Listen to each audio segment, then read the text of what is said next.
구약성경 966페이지 전후입니다. 이사야서 1장 18절에서 20절 말씀 봉독합니다. 여호와께서 말씀하시되 오라 우리가 서로 변론하자. 너희 죄가 주홍 같을지라도 눈과 같이 희어질 것이요 진홍같이 붉을지라도 양털같이 되리라. 너희가 즐겨 순종하면 땅의 아름다운 소산을 먹을 것이요 너희가 거절하여 배반하면 칼에 삼키우리라. 여호와의 입의 말씀이니라. 아멘. 오전 시간에도 우리에게 말씀을 통해서 하나님께서는 우리의 한 가지 소원을, 유일한 소원을 가지고 나올 것을 말씀하고 있습니다. 오직 여호와의 집에 거하고 하나님의 그 아름다움을 앙망하고 찬양하며 이제는 그 전에서 늘 하나님만을 사모하는 사람, 하나님 바라보는 사람. 해바라기는 뭘 바라봐서 해바라기입니까?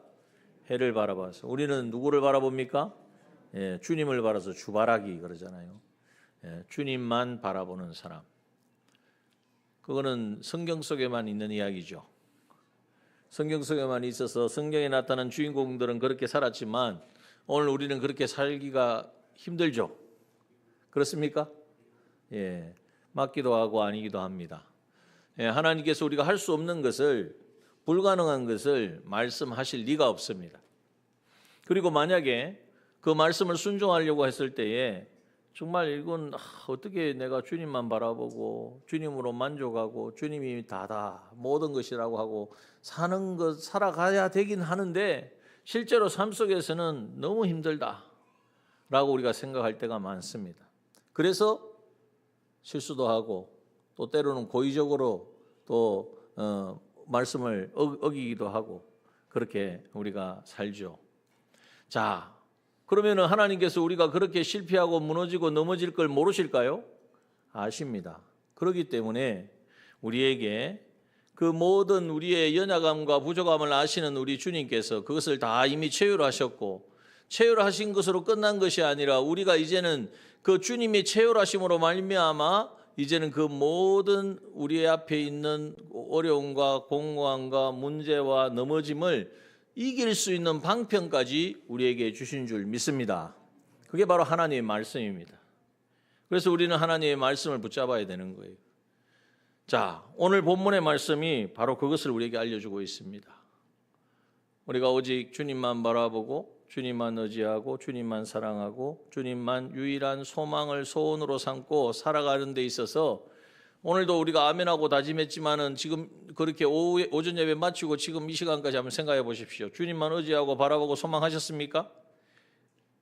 라고 예라고 하실 수도 있지만 아니고 또 식사하는 동안에 또 이렇게 하면서 서로 만나고 대화하는 가운데 주님 잊어버리고 살 때가 많으셨잖아요. 그죠? 없으시구나. 저만 그런 거예요. 분명히 있습니다. 분명히 우리가 그게 하나님이 주님과 하나 되지 못한 모습들이 있다는 거죠. 그럼 어떻게 해야 됩니까? 뭐 그렇게 살았으니까 또 다음 주에 와서 회개하면 되지. 그러면 될까요? 아닙니다. 그걸 우리가 정리를 하고 처리를 해야 돼요. 그걸 자꾸 묵혀두니까 쌓여가지고 나중에는 이거 한꺼번에 정리하려니까 힘들고 이게 너무나 많고 양이 많고 그래서 그냥 포기하고 도매금으로 주님 날 위하여 죽으셨습니다 라고 하지만 주님이 십자가에서 나를 대속하신 것은 맞지만 대속하신 그 은혜가 그 능력이 내 가운데 역사하지 못하는 거예요. 그러므로 오늘 본문의 말씀이 너무나 중요한 말씀입니다. 사실 이 말씀 금요일에도 함께 나누었는데 어떤 말씀과 우리가 비교할 수 있다고요? 요한복음 3장 16절의 말씀. 하나님이 세상을 이처럼 사랑하사 독생자를 주셨으니 저를 믿는 자마다 멸망치 않고 영생을 얻게 하려 하심이라. 믿으시죠? 예수 믿어서 멸망 안 당하고 영생을 얻었다. 이게 복음 아닙니까? 이게 신구약 성경 말씀을 다 축약한 겁니다. 그런데 이 말씀과 비견할 수 있는 말씀이 뭐냐? 오늘 본문의 말씀이에요. 다시 말하면 예수 그리스도로 믿음으로 내가 구원은 받았는데 하나님의 자녀는 되었는데 그래서 하나님이 자녀로서 하나님 주실 모든 은혜와 복을 받아 누려야 되는데 그러지 못하는 원인이 뭐냐? 하나님의 자녀의 명분은 받았지만은 자녀답게 살지 못하는 이유가 뭐냐? 그것을 오늘 우리에게 알려주고 있고 그 문제를 어떻게 해결해야 되는지를 우리에게 말씀하고 있는 것입니다. 그러니까 이보다 더 중요한 말씀이 없는 거죠. 그래서 오늘 본문에 보면 뭐라고 말씀하시죠? 18절에 보니까 여호와께서 말씀하시되, 또 20절 끝에 보면은 누구 입의 말씀이에요? 여호와의 입의 말씀이니라. 여호와 하나님, 여호와는 어떤 분입니까? 약속에 신실하신 분. 한번 선포하시면 이래서 저래서 우리는 핑계를 대면서 어쩔 수 없었다 이러지만 하나님은 절대 그런 게 없어요. 한번 선포하시면 반드시 이루시는 약속의 하나님이신 줄 믿습니다. 또한 그 하나님의 입의 말씀이에요. 내 입으로 한 말이다 이렇게까지 하신단 말이에요. 여호와만 해도 대단한, 우리가 그대로 인정하고 믿어야 되는데 여호와이신 하나님이 직접 하신 말씀이다. 그 입의 말씀이다. 그러면 이 말씀대로 우리가 행하면, 정말 이 말씀대로의 삶이 되어지면 실제 이 말씀대로 역사가 일어나는 거예요. 어떤 역사가 일어나느냐? 19절 보십시오. 너희가 절겨 순종하면, 뭘 순종하는 것입니까? 예, 말씀, 오늘 여기에 주신 18절의 말씀을 순종하면 어떤 일이 일어납니까? 예, 땅의 아름다운 소산을 먹는다 그랬습니다. 땅의 아름다운 소산을 먹는다는 말씀은 우리에게 생명을 주시고 예수 그리스도의 대속으로 말미암아 하나님과 연결된 그 생명이 더욱더 풍성하여지고 하나님과 하나 되어지는 역사가 일어난다는 거예요. 또 뭐가 오냐면은 평강이 임하는 것입니다. 하나님과 연결되어졌다는 말은 다른 말로 하면은 주님이 내 안에 임마누엘로 거하신다는 말씀입니다. 주님이 내 안에 거하시니까, 이것을 인정하니까 어떤 어려움이 오고 어떤 공감이 와도, 오전의 말씀처럼 군대가 에워싸고 이제는 전쟁이 일어나고 적군이 바로 내 눈앞에서 칼을 들고 있을지라도 평강을 누리게 되어진다는 거예요. 또 어떤 일이 일어나느냐? 여기에 보면 아름다운 소산을 먹는다 그랬어요.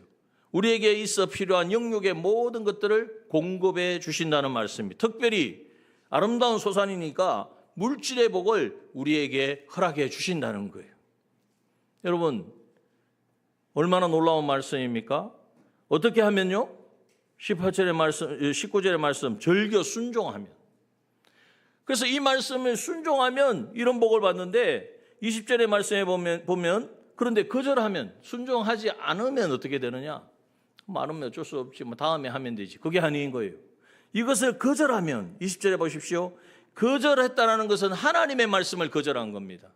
하나님이 선포한 그 말씀을 내가 순종하지 않았다는 것은 그 말씀을 거절한 것이고 그 말씀을 하신 하나님을 거절한 거예요. 그래서 오늘 본문에 뭐라고 말합니까? 거절하여 배반했다고. 여러분, 하나님의 말씀에 순종치 않은 것은, 불순종은 뭘 의미하느냐? 하나님의 말씀을 거절한 것이 되고 그 거절에 따른 말은 하나님을 배반한 것이 된다. 이걸 심중히 여겨야 됩니다. 그 배반함으로 말미암아 어떤 일이 생깁니까? 결과는 칼에 삼키우느니라. 칼에 삼키우. 칼이 한번 휘두러지면요, 뭐 배잖아요. 여러분, 우리 삶에 있어서 많은 환난과 어려움과 고통이 찾아온다는 거예요. 그래서 결국 그것으로 인하여서 거기에서 눌려가지고 그것에 종이 되어져서 그것으로 인하여 파괴되어지고, 나는 아무 문제가 없는데 우리의 심령이 파괴가 되어지고 우리의 인간병이 이제 고쳐져야 되는데 고쳐지기는커녕 더욱더 이제는 푹 많아져가지고 어찌할 바 옴짝달싹할 수 없는 사망을 당하게 된다는 것을 말씀하고 있는 것입니다. 그러므로 오늘 이 말씀을 우리가 심중히 여기고, 여호와의 말씀이요 여호와의 입의 말씀인데 이 말씀을 절겨 순종하면 땅에 아름다운 소산을 먹는다 그랬습니다. 여러분, 우리가 하나님 약속하신 생명과 하나님 주신 임마누엘의 주님으로 인하여 주시는 평강과 또 이 땅에 필요한 모든 은혜와 복을 받아 누리기를 원하시죠? 원하시죠? 그럼 다른 방법이 없어요. 이 말씀에 순종하는 것밖에 없어요. 다른 걸 이야기하면 안 돼요. 내가 그래도 어떻게 해서 내가 지금 가진 게 있는데, 가지고 있는 게 그게 내 겁니까? 그게 언제 사라질지 어떻게 압니까? 순종하지 않으면 어떻게 된다고요? 칼에 삼켜리라 그랬어요. 여호와의 말씀입니다. 여호와의 입의 말씀입니다. 이것을 심중하게 여기고, 그러면 어떻게 하면 도대체 되느냐? 어떻게 해야 순종하는 거냐? 이게 이제 중요합니다. 그 말씀은 오늘 18절의 말씀입니다. 하나님 우리에게 할 수 없는 것을 하라고 말씀하지 않으십니다. 우리가 해야 될 게 뭐냐? 큰 일을 이루라고 말씀하지 않으십니다. 예? 우리가 뭐 내가 할 수 없는 거 하나님이 막 이렇게 막 겁을 줘가지고, 예? 안 그러면 너 칼에 삼키운다 막 위협을 줘가지고 내가 못하는 거 내가 하기 싫은 거 하게 만들고, 하나님 그런 분이 아닙니다. 어떤 분이 그래도 하나님은 앵벌이 시키는 분이 아니라고. 예? 하나님 우리를 어떻게 해가지고 꼬드겨가지고 우리를 막 겁을 줘가지고 이것도 시키고 저것도 시키고, 그런 하나님이면 우리가 믿을 수가 없죠. 착각하지 마십시오. 그러면 뭐냐? 하나님은 우리가 이 절겨 순종함으로 아름다운 소산을 먹기를 원하세요. 하나님을 정말 우리가 하나님으로 알고 경험하기를 원하세요. 그러면 어떻게 해야 되느냐? 18절의 말씀입니다. 오라. 누가 오라 그러시죠? 하나님께서 우리를 오라라고 말씀하십니다. 이 말씀 앞으로 오라고. 천재는 변화도 변치 아니하고 반드시 이루시는 이 하나님의 말씀 앞에 오라. 그 말씀 앞에 서라. 그 말씀을 붙들으라고 오늘 우리에게 요청하십니다. 강제하는 게 아니에요. 오라는 말이 그게 강제입니까? 내가 안 가면은 뭐 하나님이 주시는 모든 은혜와 복을 받지 못하는 것은 내 책임인 거지. 하나님은 오라는 거예요. 누구를 오라고 말씀하십니까? 나를 오는데 내가 누구예요? 내가 어떤 상태예요? 너희 죄가 주홍 같고 진홍 같을지라도, 진홍같이 붉을지라도 오라는 거예요. 죄를 가지고 오라는 거예요. 죄인된 나를 부르고 계시는 거예요. 여러분, 오늘 우리가 나의 유일한 소망, 유일한 소원을 가지고 이제는 정말 주님의 전에서 주님을 사모하고 살기를 원하지만은 시기 때때로 순간순간 상황에 따라서 정말 얼마나 싹싹 바뀌는지, 내 마음이 얼마나 바뀌는지, 얼마나 하나님 없이는 못 살아요 그랬다가 딱 뭐 상황만 되면 이건 하나님보다도 지금 상황에서는 이게 필요합니다. 사람 따라가고 돈 따라가고 물질 따라가고 모든 환경을 따라갈 때 얼마나 많습니까? 이게 바로 뭡니까? 죄죠. 죄라 그러시니까 또 별로 마음에 흡족하지 못하신 모양인데, 여러분, 죄는 뭐가 죄입니까? 하나님의 말씀에 어긋난 겁니다. 어떻게 어긋나느냐? 생각으로 어긋나는 거예요. 행동만 어긋나는 게 아니라 하나님의 말씀에서 머릿속에는 말은 앞에서는 아니에요, 잘해, 좋게 하지만 머릿속에는 미움이 있고 이제는 용서되지 않고, 그렇게 되어진 것은 하나님이 용납하실까요? 아니죠. 그게 바로 죄예요. 생각으로, 내 말로, 내 행동으로 하나님의 말씀에 벗어난 것이 다 죄란 말이에요. 오늘 우리가 이 죄를 정말 주님이 원하시는 그런 삶을 살기를 원하지만 또 넘어지고 실패한 그 모습일지라도, 어떤 모습일지라도, 여기 보면 주홍 같고 진홍 같고, 주홍이 붉을까요? 진홍이 붉을까요? 다 붉은 건데 진홍이 더 붉어요. 조금 죄는 죄인데 우리가 흔히만 짓는 그런 죄도 있고, 진홍과 같이 특수한 죄도 있단 말이죠. 남 앞에 말할 수도 없고 정말 나만 알 수 있는, 그러면서도 너무나 흉악한 그런 죄, 그 어떤 죄를 가지고 있을지라도 이게 하나님의 말씀이에요. 뭘 순종해야 되느냐? 그 죄인, 그 진홍 같고 주홍 같은 죄를 가지고 어떻게 하라고요? 오라. 누구에게? 하나님께 오라. 와서 뭐 합니까? 우리가 서로 뭐 하자고 하십니까? 변론하자. 변론하자. 하나님 앞에 나와 변론하게 되어지면 어떤 역사가 일어나느냐? 주홍 같은 죄가 눈과 같이 이어지고 진홍같이 붉은 죄가 양털같이 되는 놀라운 역사가 일어난다. 믿으십니까? 이것이 하나님의 약속의 말씀입니다. 이 약속의 말씀을 우리가 적용하지 아니하고 실천하지 않으니까 땅의 아름다운 소산을 먹지 못하고 오히려 칼에 삼키우는 일들이 비일비재한 것입니다. 그러면 변론하자는 말이 뭐냐? 여러분, 우리의 죄 문제는 누가 해결하죠? 어떻게 해결합니까? 어떻게 해결합니까? 여러분, 우리의 모든 과거와 현재와 미래죄는 누가 대속하셨습니까? 예수 그리스도께서 대속하셨습니다. 믿으십니까? 그렇다면 이렇게 주님이 십자가 2000년 전에 십자가에서 이루신 그 대속의 은혜가 우리에게는 법적으로 주어졌는데 이것을 실제로 내가 삶 속에서 경험하고 누리고 실제화시키는 방편이 뭐냐면 바로 회개라는 것입니다. 회개입니다. 지은 죄를, 주홍 같고 진홍 같은 죄를 주님 앞에 다 고백해야 돼요. 자백하란 말이에요. 자백하고 주님, 오늘 내가 이런 마음을 가지고, 이런 미움을 가지고, 이런 다툼 마음을 가지고, 아내를, 남편을, 이웃을, 지체를, 그리고 또 내가 이런 행동을 했습니다. 하나님의 말씀에 벗어난 죄의 모든 것을 가지고 주님 앞에 나아가서 주님의 십자가 앞에 고하는 거예요. 주님이 십자가에서 나의 이 죄를, 이 말과 행동과 생각으로 지은 이 죄를 대신하여 십자가에서 다 처리해 주셨음을 믿습니다. 고백하시라는 거예요.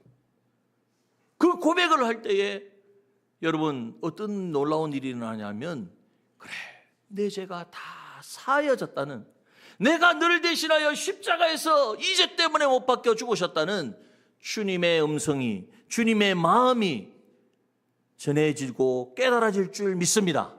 이것을 자꾸 경험해야 돼요. 그거는 뭐 꼭 그렇게 안 해도 주님이 다 십자가에 처리해 주셨는데, 맞아요. 맞습니다. 그 기본권 다 받은 건 맞아요. 그런데 여러분, 기본권에 받은 그 은혜가 실제로 내 삶 가운데 능력으로 역사하려면 변론하라 그러시잖아요. 하나님의 말씀이잖아요. 회개하라는 거예요. 가지고 나와서 그 피에 씻으라는 거예요. 그 앞에 고백하라는 거예요. 자백하라는 거예요. 자백하지 않는 사람은요, 아이고 내가 그래 좀 잘못했지, 죄를 모르는 사람이에요. 내가 지금 생각으로, 마음으로, 행동으로 지은 그 죄 때문에 주님이 그렇게 고난받으시고 수치를 당하시고 그 처절한 죽음, 십자가에서 살을 찢고 피를 흘려서 나의 죄를 대속하셨는데도 불구하고 내가 그 죄를 그냥 심상하게 생각하고 아무렇지 않게도 생각하고 여긴다면 아직 주님을 모르는 거예요. 주님의 십자가의 대속을 생각으로만 알지, 지식적으로 알지, 삶 속에서 정말 이제는 깨닫지 못하고 있다는 거예요. 여러분, 이제 이것이 우리가 사는 방법입니다. 이것이 주님이 우리에게 베푸신 그 구원의 은혜를 날마다 경험하고, 그래서 다윗처럼 여호와는 나의 빛이십니다. 왜? 주님 앞에 십자가 앞에 나아가 죄를 회개하고 고백하니까 내 어둠, 여러분 죄를 지어 보십시오. 어둠이 찾아와가지고 막 사로잡죠. 마귀가 막 여기저기서 나를 붙잡잖아요. 마음이 심숭생숭하고 은혜 충만합니까? 은혜 충만하기는 그냥 어쩔까 궁금하고 내가 뭔가 잘못했는데, 그런데 회개해 보십시오. 그러면 그 가운데에 놀라운 어둠이 물러가고 빛으로 역사하시는 그 놀라운 은혜를 경험하게 될 것입니다. 그러니까 다윗과 같은 고백을 하는 거예요. 여호와는, 그러니까 이 여호와가 신약에서는 주 예수 그리스도거든요. 예수 그리스도는 주님은 나의 빛이시요, 나의 구원이시요, 나의 생명의 능력이시라는 것을 여러분 우리가 경험하고 체험하게 될 것입니다. 여러분, 회개가 능력입니다. 오늘 우리 수료식 할 때 간증하신 우리 최상호 권사님 말씀하시잖아요. 예전에는 신앙 양심에, 내가 뭐 좀 잘못하면 양심의 찔림을 받은 줄 알았는데 예수 믿고 나니까 뭘로 늦게 깨달았다고요? 성령의 근심으로 깨달았다고. 다 들으셨는데 그냥 지나가셨나? 성령의 근심으로 깨달았대요. 그 말이 뭡니까? 성령이 내 안에 계시는 것을 알게 됐다는 거예요. 여러분, 제가 확인해 봤거든요. 저기 계시지만은 이게 기쁜 거죠. 내가 하나님이 내 안에 성령으로 계시다는 거. 또요, 성령의 근심을 깨달으면 뭐 해야 된다고요? 회개로 죄를 이기는 것을 깨달았다는 거예요. 베드로가 주님께, 주님, 형제가 죄를 지으면 몇 번이나 용서해 줘야 됩니까? 7번이면 되겠죠? 이렇게 물었죠. 그러니까 주님이, 그래, 7번 만수, 그래 7번이면 되지 뭐, 이렇게 말씀하셨나요? 하루에 70번씩 7번이라도 용서해라. 그 말씀은 그냥 나한테 죄 지은 사람 용서해 주라 이 말이 아니라 1번씩 7번이라도 용서를 빌거든. 용서를 빌었으니까 용서해 줄 거 아니에요. 다시 말하면 회개하거든. 그 회개가 1번씩 7번이면 490번 아닙니까? 490번 회개하기 전에 이미 다 용서함 받을 뿐만 아니라 그 죄를 이기는 사람이 되어진다는 것을 말씀하시는 것입니다.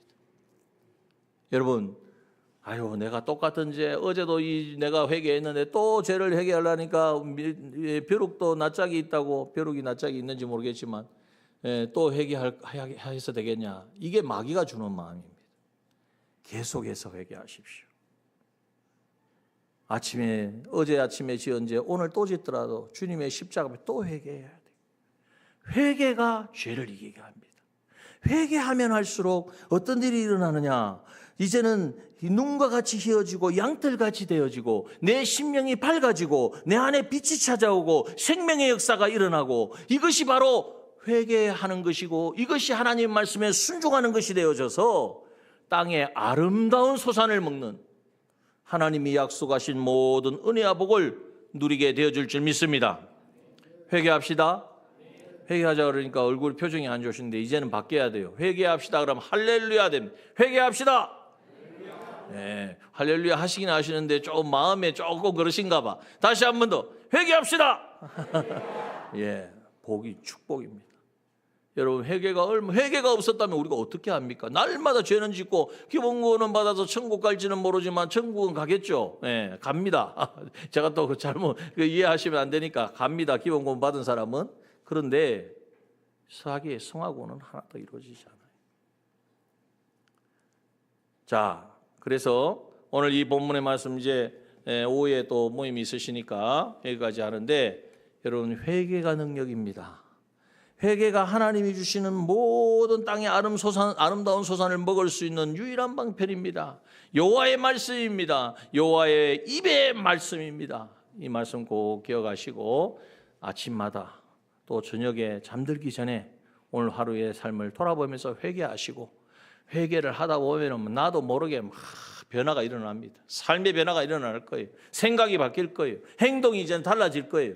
이런 우리가 신앙생활 하나님이 말씀대로 했더니 말씀대로 이루어지는구나. 여러분 이것을 경험하고 이제는 이것이 바로 우리가 주의 전을 사모하는 것입니다. 그리고 다음 주일이 아니죠. 내일 새벽에도 만나고 수요일도 만나고 그런 이런 사람은 교회에 나오고 싶어서 예배 시간을 손꼽아 기다릴 거예요. 그래서 우리가 정말 하나님이 약속하시는 그 모든 땅의 아름다운 소산을 먹고 한 사람도 칼에 삼키우는 일이 없도록 정말 회개로 승리하는 회개로서 이제는 우리 이루어가야 될 구원을 잘 이루어가는 저와 여러분 되어지기를 주님의 이름으로 축원합니다.